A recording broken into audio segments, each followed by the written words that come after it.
अयोध्या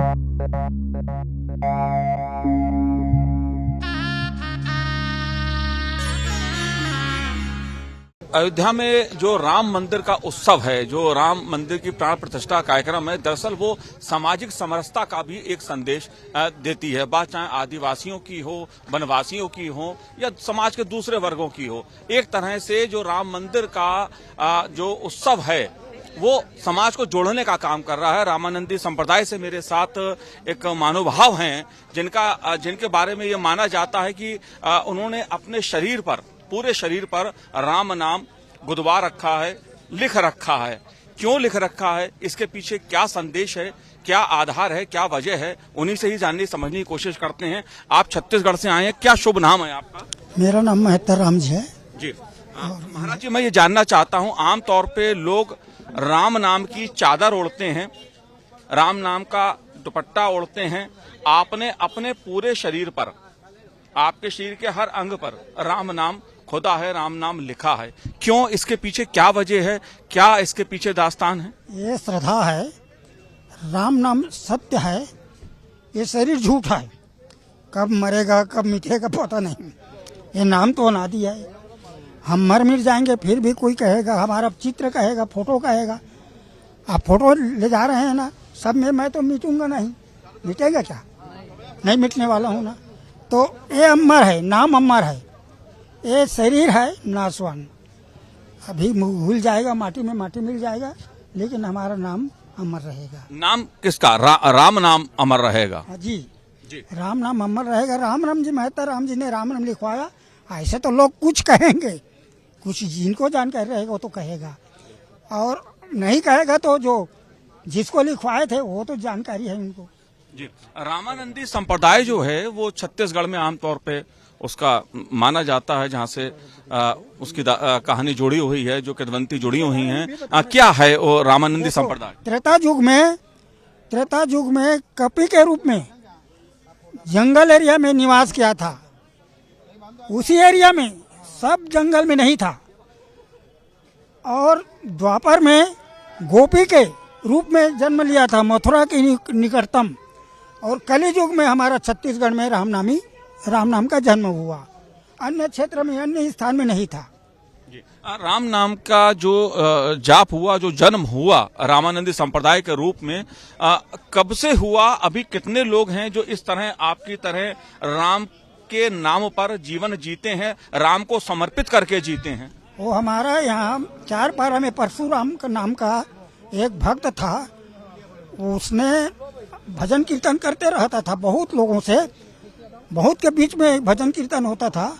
तो एक समय वो क्या, मुकुंद दास नाम की बैरागी यहीं से गया इधर से, और उसने भक्त में लीन हो गया। और उसने भक्ति के द्वारा, भक्ति ने रूप धारण करके आया, एक आदमी को बुलाया खार में, खेती खलिहान में, और उसके मस्तक में राम नाम लिख दिया, कच्चा मस्त से, कच्चा स्याही से। और उसने कहा इसको पक्की करवाओ। तब घर में आया, गोदनहारिन को बुलाया, फिर शरीर भर राम नाम लिखाया 1885 में। इसलिए इसको राम नामी कहा जाता है संप्रदाय को। जी, क्या संदेश देना चाहेंगे आप इस मौके पर, क्योंकि यह माना जाता है कि राम का नाम जो है वो समाज को जोड़ता है, जोड़ने वाला है। क्या संदेश आप देना चाहेंगे? आप सब कोई राम राम कहो, राम राम कहना ही सार है। राम राम कहते रहो। वो चाहे राम राम हमें उद्धार करे या मत करे, हम आशा मुक्ति के नाम से नहीं लिखाए हैं, हमने श्रद्धा भक्ति के नाम से राम राम लिखाए हैं कि इसमें हमारा मुक्ति होगा, ऐसा नहीं है। राम राम, और सब चराचर में राम राम नाम का भास है। इसको हमने हृदय में धारण किया है। और आप सभी को नमस्कार है कि सब राम मन से कहेंगे, तन से नहीं कह सकते, मेरे जैसे नहीं कह सकते, लेकिन सुमरन तो राम राम जी, आपके सिर के ऊपर भी राम नाम लिखा है, आपने मुकुट सा लगा रखा है, ये क्या चीज है? ये राम नाम है सर, शरीर में राम नाम है ना, शरीर में। जी, इसे क्यों धारण किया हुआ है आपने? जी, ये धारण जो आपने किया हुआ, ये क्या है? राम प्रभु ने जन्म लिया तो मुकुट धारण किया। ये कृष्ण भगवान का रूप है, इतना कृष्ण भगवान का रूप है। ये शरीर राम का रूप है, शरीर में राम नाम लिखा है, राम नाम को लिखा है। और भेष में वो मुकुटधारी कृष्ण जी थे, कृष्ण हम लोग दोनों में, हरि कहो या राम कहो, कृष्ण कहो, राम कहो या कृष्ण कहो या हरि कहो। हरि के अवतार 18वां अवतार है। हरि का अवतार 18वां अवतार है। जब गजराज को संकट हुआ तब पुकार किया तो हरि के रूप में वो उसको उद्धार किया। बात जब सामाजिक समरसता की होती है तो राम जी और शबरी माता के जो बेर हैं वो कहीं ना कहीं समाज को जोड़ने का काम करते हैं, सामाजिक समरसता का संदेश देते हैं। क्यों देते हैं? और माता शबरी ने जो बेर राम जी को खिलाए थे, सबसे पहले उसके दर्शन आप कीजिए, उसको देखिए, उसके बारे में जानिए कि क्यों खास हैं ये शबरी जी के बेर। ये आपको मैं चाहूंगा मेरे कैमरामैन दिखाएं, और उसके बाद अनूप यादव जी हैं छत्तीसगढ़ से, उनसे हम बात करेंगे कि आखिर जो शबरी माता के जो बेर हैं जो राम जी को खिलाए थे शबरी माता ने उनके वनवास के दौरान, खास तौर से जब उनसे उनकी मुलाकात हुई थी, जब उनके दर्शन उन्हें प्राप्त हुए थे और दर्शनों से भाव विभोर शबरी माता ने क्या खिलाएं प्रभु को, तो माता ने शबरी के वो बेर खिलाए। अनूप यादव जी, शबरी माता के बेर, जाहिर तौर पे जब राम कथा की बात होती है तो शबरी माता के बेर के बिना वो कथा ही पूरी नहीं होती है, क्योंकि बात सामाजिक संदेश की भी है। जी, मैं आपको बता दूं कि हम भगवान प्रभु श्री राम जी के ननिहाल छत्तीसगढ़ से आए हैं और सूर्य नारायण से हम लोग माता शबरी के धाम से अब प्रभु श्री राम जी के लिए और मीठे और जूठे बैर लेकर यहाँ पे पहुँचे हैं। हमारी 17 लोग की टोली है। हम 4 दिन से निकले हैं और आज अयोध्या पहुँचे हैं। ये बड़े ही सौभाग्य की बात है कि हम सब के लिए कि हम आज ये बैर लेकर और अयोध्या पहुँचे हैं। जी, क्या खास बात क्या है इन बेरों में, और ये पौधा हम यहाँ देख रहे हैं, इसमें क्या खास बात है? जी, इसमें आपको मैं बता दूं कि ये पौधा ये है कि प्रभु श्री राम जी जब सूर्य नारायण पहुंचे थे तो माता शबरी जी ने जब प्रभु श्री राम जी को ये बैर खिलाया था तो उनके पास रखने को कुछ नहीं था। तो ये जो आप पौधा देख रहे हैं, इसका जो पत्ता है वो एक दोने के आकार में है और ये जो वृक्ष है वो पृथ्वी में दूसरे जगह कहीं आपको उपलब्ध नहीं मिलेगा। और इसमें प्रभु श्री राम जी का ऐसा कृपा रहा कि ये अपने आप और दोने के आकार में ये पौधा का जो पत्ता है वो हो गया।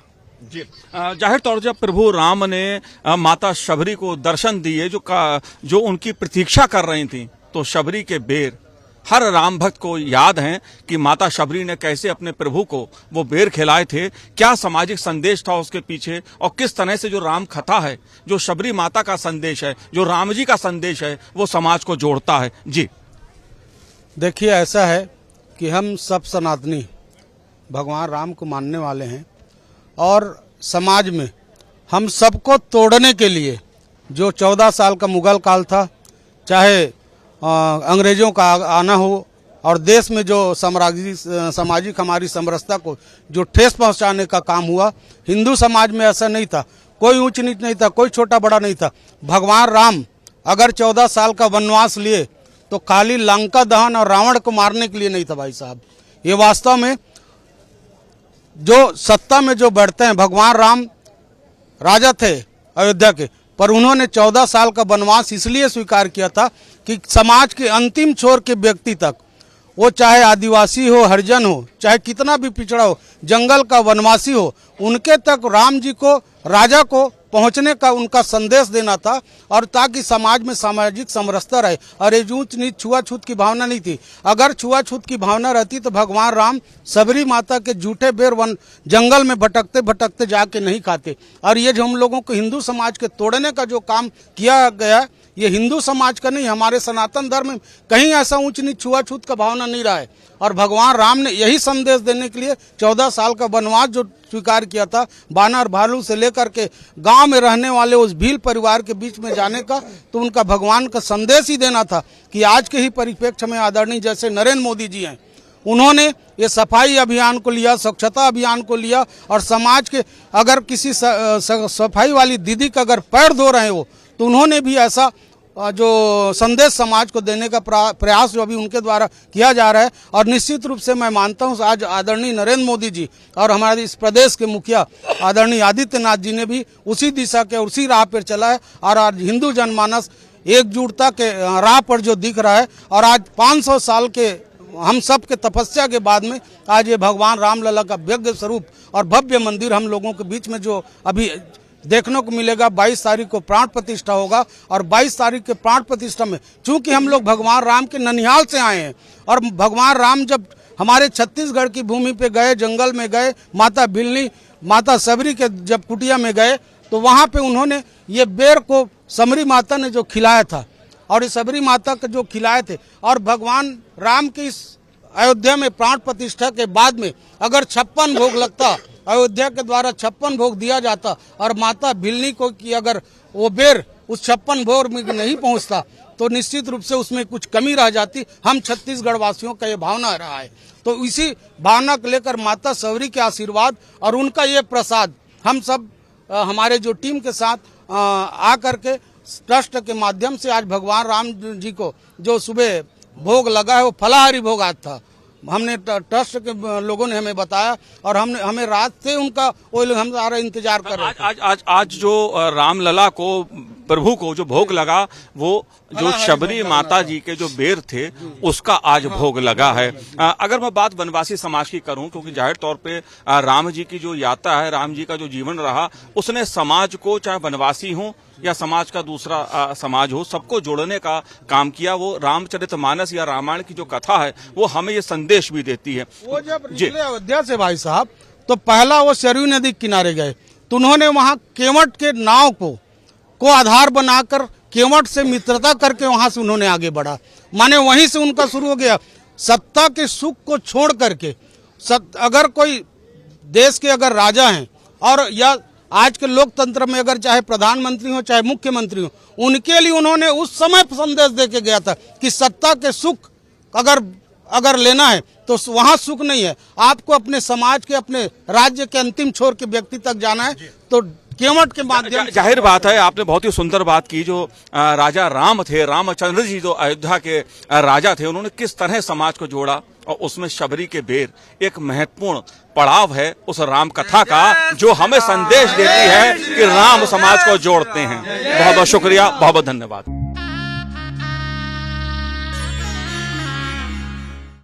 अयोध्या से एक सामाजिक समरसता का बड़ा संदेश पूरे देश में, दुनिया में जा रहा है क्योंकि जिस प्रकार से राम मंदिर प्राण प्रतिष्ठा का उत्सव आयोजित अयोध्या में हुआ है उसमें अलग अलग समाज के वर्गों की भागीदारी देखने को मिल रही है और ये सदियों से जो संघर्ष राम मंदिर के लिए हुआ है उसमें समाज के सभी वर्गों की जो भागीदारी रही है वो एक सामाजिक समरसता का संदेश देती है।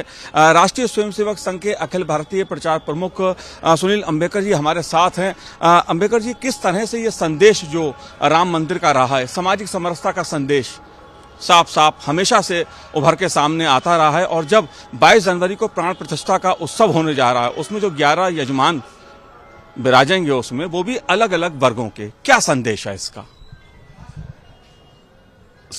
श्री राम जन्मभूमि पर राम जी का भव्य मंदिर ये भारत के सभी लोगों का एक सपना है, एक संकल्प है जो 22 जनवरी को पूर्ण होने जा रहा है। 500 वर्षों में अगर हम संघर्ष को देखेंगे तो समाज के हर वर्ग के लोगों ने संघर्ष में भाग लिया और अपना त्याग किया, उसके लिए समर्पण किया, बलिदान भी दिया आवश्यकता पड़ने पर। तो ये पूरी एक संघर्ष की गाथा है जिसमें भारतवर्ष के सभी लोग शामिल हुए हैं।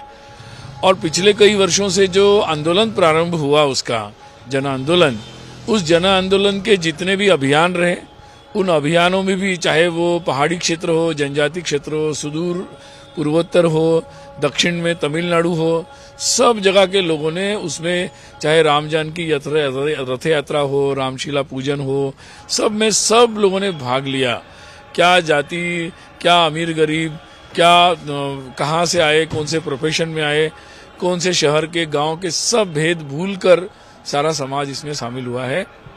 और आज इतने परिश्रम के बाद सर्वसहमति से न्यायालय के निर्णय से ये जो हो रहा है ये एक भारत उत्सव है, हिंदू एकता का उत्सव है और इस दृष्टि से समरसता की दृष्टि से बहुत ही महत्वपूर्ण है क्योंकि राम जी ने जैसे कि सारे हिंदू समाज को सारे भेदभाव भूलकर एक कर दिया है, तो इसका ये उदाहरण है। मतलब और ये इस सब जो प्राण प्रतिष्ठा उत्सव है इसमें भी जो यजमान है उसमें अलग अलग समाज के वर्ग जिस तरह से उसमें विराजमान होंगे यजमान बनकर, वो भी अपने में एक बड़ा संदेश है। डोम जाति की मैं बात करूं, उसकी भी भागीदारी देखने को मिलेगी, वनवासी क्षेत्र से भी भागीदारी देखने को मिलेगी। क्या कहना चाहते हैं आप? अगर मैं इस बारे में कहूं तो तीर्थ क्षेत्र न्यास ने बहुत ही अच्छा निर्णय लिया है और उन्होंने मुख्य प्राण प्रतिष्ठा का जो पूजा है, उस पूजा के यजमान के रूप में 15 परिवारों को उन्होंने चयन किया है। वो भी देश के विभिन्न हिस्सों से, पूर्व, पश्चिम, उत्तर, दक्षिण और पूर्वोत्तर से भी ऐसे ये सारे परिवार हैं। सामाजिक दृष्टि से भी सारा प्रतिनिधित्व करते हैं। तो ये जिस तरह से ये आंदोलन चला, उसी धारा में ये प्रतिनिधित्व उन्होंने लिया है, जिसमें महाराष्ट्र के विठ्ठलराव कांबळे भी है और घुमंतू जात समाज के ट्रस्ट का जो है, उसके जो अध्यक्ष है वो गायकवाड़, महादेवराव गायकवाड़ भी शामिल है उसमें। लिंगराज बसवराज भी कर्नाटक से शामिल है उसमें। दिलीप वाल्मीकि भी जी शामिल है उसमें। और बहुत सारे, मतलब अगर जेमी परिवार है आसाम का, वो भी उसमें शामिल है। तो मतलब खराड़ी परिवार जनजाति समुदाय से, वो भी शामिल है। तो मतलब अगर इसको दिखाया जाए कि जैन भी शामिल है इसमें, नवबौद्ध भी शामिल है, तो मतलब एक तरीके से सारे विषयों से ऊपर उठकर सब मिलकर ये राम जी की प्रतिष्ठापना कर, प्राण प्रतिष्ठा कर रहे हैं।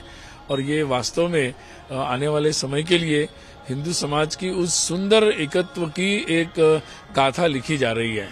तो उस दृष्टि से हम लोगों के लिए ऐतिहासिक भी है और बहुत गर्व का है। और तीर्थ क्षेत्र न्यास ने जो चयन किया और निर्णय किया और जो पद्धति पूरी बनाई, ये वास्तव में सराहनीय है। जी सुनील जी, जो अयोध्या में सामाजिक समरसता की जो गाथा लिखी जा रही है, अगर मैं कहूं तो राष्ट्रीय स्वयंसेवक संघ सामाजिक समरसता का संदेश अपने कार्यों से हमेशा उसने दिया है। अगर राम जन्मभूमि आंदोलन की बात मैं करूं तो वर्षों से मैं देखता आ रहा हूं जो राष्ट्रीय स्वयंसेवक संघ की भागीदारी रही है। जब आज एक लक्ष्य पूरा हो रहा है, सदियों का वो संघर्ष पूर्ण हो रहा है, राम मंदिर बन के पूरा हो चुका है और अब रामलला की प्राण प्रतिष्ठा का जो अवसर है, इसमें संघ की भूमिका को आप कैसे देखते हैं? राम जन्मभूमि पर भव्य मंदिर बनना चाहिए, ये संघर्ष तो पूरे हिंदू समाज का था, सारे भारतवर्ष के सब लोगों का ये संघर्ष था। और स्वाभाविक है कि जब ये संघर्ष में सारे संत भी जुड़े हुए थे, उन संतों के नेतृत्व में, मार्गदर्शन में समाज के सब लोग जुड़े। इसके लिए निश्चित रूप से स्वयंसेवकों ने प्रयास किया और अपना योगदान भी दिया है उसमें। और इसलिए सब लोग, पूरे केवल स्वयंसेवक नहीं, पूरा देश ही इस पर हर्ष में है।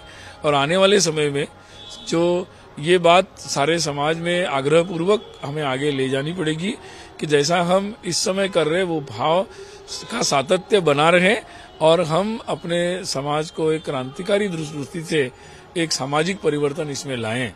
तो मुझे लगता है यही इस महापर्व का हमारे सबके लिए संदेश है। सुनील जी, एक आखिरी सवाल आपसे और, क्योंकि मौका अगर मैं कहूं प्राण प्रतिष्ठा का है, उत्सव का है, रामलला का, तो इस आंदोलन की पूरी तुलना स्वतंत्रता संग्राम आंदोलन से भी की जा रही है। किसी की नज़र में ये आंदोलन सांस्कृतिक स्वतंत्रता का अवसर है, कोई इसको संस्कृति के अमृत काल के रूप में देख रहा है कि संस्कृति का जो अमृत काल है वो देश में चल रहा है। आप किस रूप में देख रहे हैं इसको? नहीं, जैसे मैंने कहा कि ये तो एक पूरा भारत का उत्सव है और भारत में जो एक आशा आकांक्षा जो एक आगे बढ़ रही है कि हम एक समाज के नाते, एक राष्ट्र के नाते हमें आगे बढ़ना है।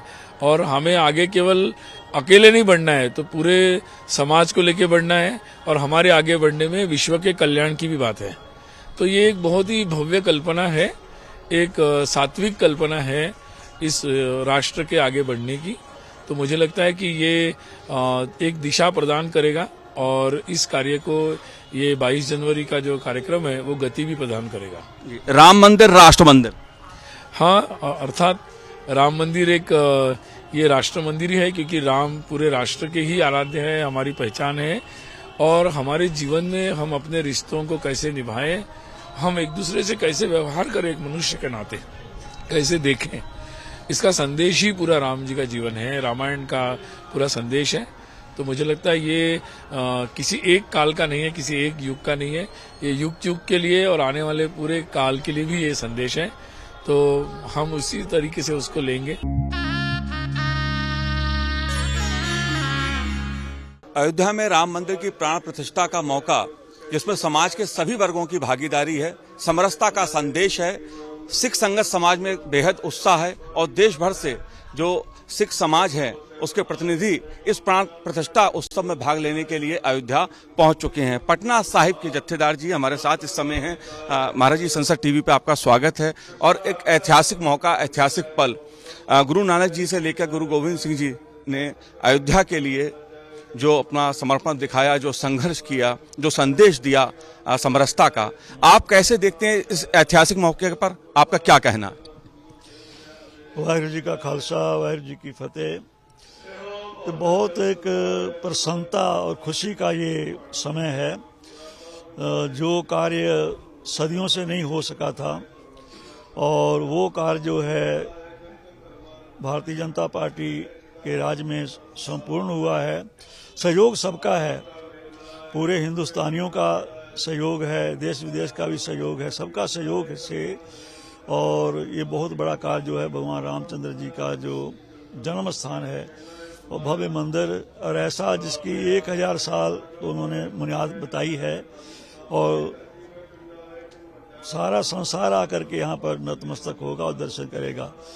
दूसरा ये है भी यहाँ पर गुरु नानक देव जी भी आए अयोध्या में, और ये जहाँ गुरुद्वारा में हम लोग खड़े हैं उनकी याद में बना हुआ है। गुरु गोविंद सिंह जी यहाँ पर आए हैं और उसके बाद फिर सिखों ने भी काफ़ी संघर्ष किया है। जो FIR मिलती है हाई कोर्ट, हाँ, तो 1858 की जो है, तो उसमें सबसे पहले शुरुआत जो है वो सिखों ने किया है। मंदिर प्राप्त करने के लिए उन्होंने बहुत बड़ा यहाँ संघर्ष किया, उसमें वो जेल में भी गए। इसलिए सभी का योगदान है, सभी का इसमें बहुत बड़ा सहयोग है और बहुत ये हर्ष का, प्रसन्नता का समय है। क्योंकि गुरु ग्रंथ साहिब महाराज जी ने भी, जैसे हमने अभी बताया था कि गुरु ग्रंथ साहिब में गुरबाणी में गुरु जी का ये वचन है कि सतयुग तय माण्यो छल्यो बल भावन भायो। भी सतयुग के समय में जो 52 अवतार थे और त्रेते तय माण्यो राम रघुवंश कहायो। त्रेते में आपने राम रघुवंश कहाया, राम जी हुए। द्वापर कृष्ण मुरार, कंस कृतार्थ की, द्वापर में आप कृष्ण मुरारी होकर के प्रकट हुए और कंस को आपने कृतार्थ कर दिया, उनको मुक्ति कर दिया उनका। इस तरह कलयुग प्रमाण नानक गुरु अंगद अमर कहायो। वही कलयुग में गुरु नानक देव जी, गुरु अंगद देव जी, गुरु अमरदास अपना नाम उन्होंने कहाया। श्री गुरु राज अबचल अटल आदि पुरुष फरमायो। भी परम पिता परमात्मा का ये फरमान है, ये जो राज है अबचल है, अटल है, सदा रहने वाला है। तो गुरु अर्जन देव महाराज जी ने गुरबाणी में वचन किया है कि राम राज रामदासपुर कीने गुरुदेव। राम राज का प्रमाण गुरु जी ने गुरु ग्रंथ साहिब में भी 817 पन्ना पर लिखा हुआ है कि गुरु रामदास जी ने अमृतसर में राम राज कायम किया। तो राम राज का प्रमाण भी आता है और राम का नाम तो 2500 से बाद ज़्यादा आता है। रामचंद्र नाम भी 8 बार गुरु ग्रंथ साहिब में। रामचंद्र मायो अह रावण भेद बभीखण गुरमुख परचायण। गुरमुख सायर पाहण तारे, जिन्होंने पत्थरों को तरा दिया। और हनुमान जी का भी नाम हनुमंतर आराध्य आया कर संजोग, हनुमान जी के नाम गुरबाणी में आता है। तो ये सब ऐतिहासिक सच्चाई है और ये बहुत बड़ी एक प्राप्ति वाली बात है और बड़ी हर्ष की बात है। जो राम मंदिर भव्य बनकर तैयार हो गया है और हम लोग कल सब उसमें सम्मिलित करेंगे, जो प्राण प्रतिष्ठा उसकी हो रही है। तो सब संसार के लोगों को हम बधाई दे रहे हैं। बाकी हमारे सरदार गुरचरण सिंह जी गिल साहब वो हमारे साथ में हैं, RP सिंह जी हैं और यहाँ के जसवीर सिंह जी हैं और सभी हैं। और नामधारी महापुरुषों की ओर से भी यहाँ लंगर लगा हुआ है। इस तरह से कार सेवा दिल्ली वाले बाबा तरसेम सिंह जी, उनका भी लंगर चल रहा है। और एक धुलिये वाले महापुरुष हैं संत बाबा धीरज सिंह जी धुलिया, उनकी तरफ से बहुत बड़े यहाँ पर कार्यक्रम चल रहे हैं। तो सभी लोग आकर के, और कल तो नामधारी संगत ने एक नगर कीर्तन निकाला था, जय श्री राम जपते हुए उन्होंने बहुत बड़ा एक सैकड़े कीर्तन इकट्ठे हुए, उन्होंने एक नगर कीर्तन शुरू किया था। पूरे शहर में घूमे थे वो लोग। तो सबके लिए एक खुशी का समय है। एक आखिरी सवाल आपसे, क्योंकि जो सिख समाज है उसने राम जन्मभूमि की मुक्ति के लिए, राम मंदिर बने इसके लिए हमेशा संघर्ष किया, और अगर मैं कहूं कि मुगल काल में भी उस चीज के लिए संघर्ष किया। इस पहलू को आप कैसे देखते हैं? हालांकि थोड़ा सा उल्लेख आपने किया, और जो अब ये सपना साकार हो रहा है 500 वर्षों के बाद, इस पे आप कैसे देखते हैं उस संघर्ष की गाथा को? देखो, संघर्ष तो प्रभु की कृपा से सफल हुआ है, तो सफलता के हम कहेंगे सफलता का ही प्रारूप हम देख रहे हैं। ये संघर्ष जो आरंभ हुआ और सफल हुआ, तो ये बहुत बधाई की और खुशी की बात है। अगर मैं जानना चाहूँ आपसे, एक तो ब्रह्मकुंड जो गुरुद्वारा है ये, इसकी अपनी ऐतिहासिक महत्व है इसका। गुरु नानक देव जी जैसे गुरु गोविंद जी का उल्लेख किया। अभी जो प्राण प्रतिष्ठा उत्सव हो रहा है, इसमें सिख समाज की भागीदारी को आप कैसे देखते हैं? किस तरह का ये संदेश अयोध्या दे रही है? ऐसा है कि श्री गुरु नानक देव जी महाराज इस पवित्र स्थान पर, ये जो स्थान सरयू का एक हिस्सा है जो कुंड के रूप में था, इसके किनारे श्री गुरु नानक देव जी महाराज ने आकर तप किया। उसमें पीपल का पेड़ था, एक कुआं बनाया गया जो आप आगे आपको दर्शन कराएंगे, आज भी मौजूद है, जिसकी बहुत मान्यता है। आज अभी आदमी अपने दुख दर्द के लिए यहाँ से जल से अपना लेकर इलाज तक भी कराने की श्रद्धा रखते हैं। वो ब्रह्मकुंड गुरुद्वारा गुरु नानक देव जी महाराज की उससे जुड़ा हुआ है। और जब वो यहाँ पर आए थे तो उन्होंने कहा कि हम अपने बड़ों की नगरी में आए हैं, क्योंकि गुरु नानक देव जी ने जब मक्का मदीना गए तो मक्का मदीना के अंदर काजी रुकनुद्दीन थे, उन्होंने पूछा कि आप क्या वंश क्या है, क्योंकि सामान्यतः पूछा जाता संतों से भी आपके कौन है, तो उनका एक शब्द आता है जिसमें गुरु प्रताप सूरज में लिखा हुआ है, सूरज कुल ते रघु भया, रघु ते भया राम, रामचंद्र के 2 पुत्र लव कशुतन ते ही हमारे बड़े हैं। ये बात जन्म उसके में भी गुरु प्रताप सूरज में भी इसका जिक्र मिलता है। और भाई जो अपनी दूसरी जो बैला जी की साखी जन्म साखी है, उसमें भी ब्रह्मकुंड का यहाँ के स्थान का जिक्र मिलता है। इसके बाद गुरु तेग जी बहादुर जी महाराज आए, सामने जो गुरुद्वारा साहब है वहाँ भौरा साहब है, गुरु तेग बहादुर जी ने वहाँ 3 दिन तपस्या की है। और गुरु गोविंद सिंह जी महाराज को लेकर जब वो पटना साहब से पंजाब की धरती की तरफ जा रहे थे, उस समय गुरु गोविंद सिंह महाराज इसी गुरुद्वारा साहब में कुछ दिन ठहरे थे, और इसलिए उनके बाल लीला के नाम से ये गुरुद्वारा साहब जाना जाता है। गुरु गोविंद सिंह जी महाराज ने 100 सिंहों के एक जत्थे को इस राम जन्मभूमि को मुक्त कराने को यहाँ पर भेजा था। ये इतिहास में सरदार राजेंद्र सिंह जी ने सिख इतिहास में राम जन्मभूमि के नाम से एक पुस्तक लिखी थी, जिसका संदर्भ हाई कोर्ट और सुप्रीम कोर्ट ने भी दिया है। उसमें बड़ा प्रमाणों से दिया गया है, और सर्वोच्च न्यायालय ने भी माना, उच्च न्यायालय ने माना कि गुरु सिख इतिहास में भी गुरु नानक देव जी और इसकी जिक्र कहता, तो ये अयोध्या काल्पनिक नहीं है, उचित है, सही है, और भगवान रामचंद्र के जन्म स्थान से जुड़ा हुआ स्थान है। वो प्रमाण के रूप में वहां से उस पुस्तक से भी लिया गया है। तो ऐसा जो प्रमाण है जो जिसका सिख के साथ लगाव रहा, 58 का हमारे महाराज जी ने आपको बताया है कि रिकॉर्ड पर मौजूदा इतिहास में जिक्र मिलता है। तो बहुत समय से सिख चाहते थे कि भगवान रामचंद्र भूमि की स्वतंत्र होना चाहिए। हमें ये अवसर मिला है, एक लोकतांत्रिक प्रक्रिया से, एक कानूनी प्रक्रिया के साथ, सबको समाज को साथ लेकर, सारे भारत के एक एक व्यक्ति को साथ लेकर ये आज जो प्राण प्रतिष्ठा होने जा रही है, उसमें प्राण प्रतिष्ठा में यजमान का प्रतिनिधि भी सिख समाज से होगा, इस तरह का संदेश भी अयोध्या ने दिया है जी। उन्होंने ये प्रयास की, और भगवान राम की कृपा है कि सिख समाज का प्रतिनिधि भी प्राण प्रतिष्ठा में जजमान के रूप में रहे।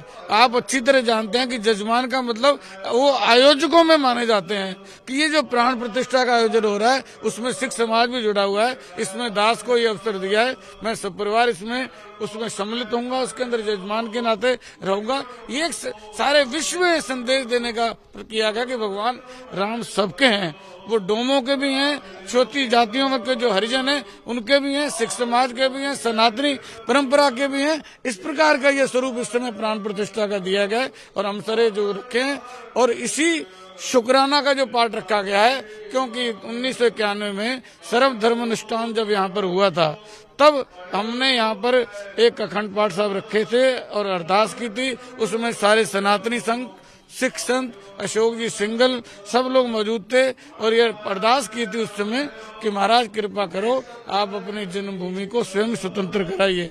आज वो जन्मभूमि हमारी अरदास पूरी हुई, इसलिए यहाँ पे शुक्राना करने आए हैं। वाहेगुरु जी का खालसा, वाहेगुरु जी। और यही राम जन्मभूमि का संदेश है, समरसता का, भाईचारे का, जो सिख समाज आज दुनिया को अयोध्या से दे रहा है। ये नलकूप है, यहाँ पे गुरु नानक देव जी आए थे और उन्होंने बैठ के यहाँ पे इस कुंड से छींटे मारी जिससे लोग ठीक हो गए थे, तो वो है यहाँ पे। और बाकी हम सब लोग आज जो यहाँ पे अखंड पाठ साहब का समापन का कार्यक्रम चल रहा है, जैसा कि आप जानते हैं कि पहली FIR फकीर सिंह जो निहंग सिख थे उन पे हुई थी। उसके बाद हम लोग सन 2018 में 5 दिशाओं से 5 सिख, दिल्ली से सरदार RP सिंह, कानपुर से मैं गुरविंदर सिंह छाबड़ा, सूरत से सुरिंदर सिंह, हैदराबाद से वाहिगुरु सिंह और जर्नैल सिंह जोट अमृतसर से आए थे। हम लोगों ने अरदास की थी कि जल्द से जल्द राम मंदिर बने और बिना किसी खून खराबे के बने। आज वो समय आ गया है जब राम मंदिर बनने वाला है। 500 वर्षों का जो समय था वो पूरा हो गया है और कल वो दिन आ गया है जब राम मंदिर का स्थापित होगी, प्राण प्रतिष्ठा होगी। तो सिख समाज ने शुक्राने के लिए गुरुद्वारा ब्रह्म कुंड जो ऐतिहासिक स्थान है जहाँ पे 3 गुरुओं के चरण पड़े हैं, हम लोग वहाँ पे आए हैं और हम लोगों ने आज पाठ का यहाँ समापन कराया है, जो हमारी इच्छा पूरी हो गई। इस समय अयोध्या में मेरे साथ मौजूद हैं ब्रह्म कुंड जो गुरुद्वारा, ऐतिहासिक गुरुद्वारा है, वहां पर विश्व हिंदू परिषद के कार्यकारी अध्यक्ष आलोक कुमार जी। आलोक जी, स्वागत है आपका संसद टीवी पर। और सबसे बड़ा एक मेरा सवाल आपसे ये है कि वो पल जिसके लिए विश्व हिंदू परिषद ने सालों संघर्ष किया, समाज ने संघर्ष किया, लाखों बलिदान हुए, वो पल आ गया है। 22 तारीख को प्राण प्रतिष्ठा रामलला का भव्य मंदिर बनकर तैयार है। क्या कहना है आपका इस मौके पर? हमारा तो हृदय आनंद से उछल रहा है, शब्दों में बताना संभव नहीं है। कल मैं यजमान था, वो भव्य मंदिर, उस भव्य मंदिर का गर्भगृह, उसमें विराजमान 5 साल की रामलला, एक अनोखी छटा। बच्चे भी लगते हैं, ईश्वर भी लगते हैं, दोनों भावों को कैसा एक साथ कर दिया है और सचमुच में आसमान को छूता हुआ। ऐसा लग रहा है कि भारत का स्वाभिमान ये दोबारा से पुनर्स्थापित हो रहा है और इसलिए मुझे आज का दिन शुरू करना अच्छा लगा इस गुरुद्वारे से। ये वो जगह है जहां पर 3 गुरु साहिबान पधारे। गुरु नानक स्वयं पधारे थे, गुरु तेग बहादुर जी आए थे, एक गुफा में तपस्या की थी, उसको सुरक्षित रखा गया है। गुरु गोविंद साहब आए थे, उनका शस्त्र रखा है, गुरु नानक साहब की खड़ाऊ रखी है। ये स्थान अयोध्या के सबसे पवित्र स्थानों में से है और यहाँ शुक्राने का पाठ हुआ, यहाँ अरदास हुई, यहाँ अब कीर्तन हो रहा है। एक आध्यात्मिक परंपरा, हिंदू कहो, सिख कहो, जैन कहो, बौद्ध कहो, चारों परंपराओं के जो मुखी हैं वो यहाँ देश भर से आ रहे हैं और आनंद मना रहे हैं कि अब राम जी अपने जन्म स्थान पर विराजमान हो जाएंगे तो विश्व भर में एक अच्छा मनुष्य कैसे बनना है इसका प्रयत्न शुरू होगा, समरस समाज होगा और हम दुनिया को सुख, शांति और आनंद का मार्ग बता पाएंगे। आलोक जी, समाज के सभी वर्गों की भागीदारी रही अयोध्या के आंदोलन में और जब आज भव्य राम मंदिर बनकर पूरा हो चुका है और प्राण प्रतिष्ठा का उत्सव है, समाज के सभी वर्गों की भागीदारी, समरसता का संदेश अयोध्या दे रही है। कैसे दे रही है और क्यों दे रही है, क्या इसका संदेश है? समरसता तो राम जी के जीवन से थी। उन्होंने अयोध्या के किसी विज्ञान भवन में शेड्यूल्ड कास्ट और ट्राइब्स को बुला के नहीं सुना। उन्होंने राजसी वस्त्र त्याग करके तापस हो गए, चप्पल भी छोड़ दी। 14 साल जंगल जंगल भ्रमण करके सारे क्षेत्र में सब समाजों के लोगों को हृदय से लगाया और उनको मित्र और भाई का संबोधन दिया। उस जीवन से जो समरसता निकली थी, गुरु नानक साहब के जीवन से जो समरसता निकली थी, हमारी पूरी धार्मिक आध्यात्मिक परंपरा भगवान वाल्मीकि की, गुरु रविदास की, कबीर साहब की, वेदों की, भक्ति संप्रदाय के सब ऋषियों की ये समरसता अब हम दोबारा से भारत के राष्ट्र और समाज जीवन में स्थापित कर लेंगे। एक आखिरी सवाल मेरा आपसे, और क्योंकि ये संस्कृति का अमृत काल कहा जा रहा है और इस जो आज राम मंदिर की प्राण प्रतिष्ठा का उत्सव की तैयारी अयोध्या में जोर शोर से चल रही है, उसी प्रकार जैसे स्वतंत्रता संग्राम की जब देश को आजादी मिली थी तब की गई थी, उससे तुलना इसकी की जाती है। इस पहलू को आप कैसे देखते हैं? तुलना इसलिए की जाती है कि वो राजनीतिक आजादी थी, एक दिमागी गुलामी बनी हुई थी। जो इंग्लैंड में हुआ वो अच्छा लगता था, उनकी भाषा, उनके वेश और उनके नियम कर्म राजनीति में और सामाजिक जीवन में। अब देश उनसे मुक्त होकर के अपने स्व के आधार पर पुनर्निर्माण कर रहा है, इसलिए मैं इस काल को दूसरी आजादी कहता हूँ। आलोक जी, आपने हमसे बात की, बहुत बहुत धन्यवाद आपका हमसे बात करने के लिए।